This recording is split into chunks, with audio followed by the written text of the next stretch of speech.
Si es que hay alguna compañera que quiera, digamos, aprender, ¿usted estaría como dispuesto a apoyarles, a enseñarles? Sí, me encantaría, o sea, no, ahora mismo estoy diciendo, ¿no?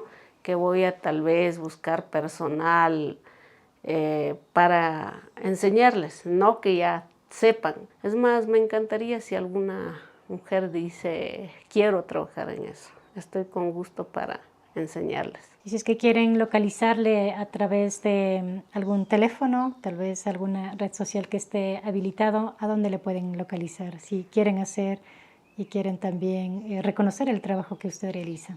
Por el momento no la tengo página, pero sí publico en TikTok que está Ujú. como Metálica Chica Isa Junior, o igual pueden contactarme al 099 14 12 5 27 o en la ubicación que les dije que está en el barrio La Florida 1 a 20 metros tras del arco junto a Florida allí. En la ciudad de Cayambe. En la ciudad de Cayambe, estoy en el sector norte de Cayambe.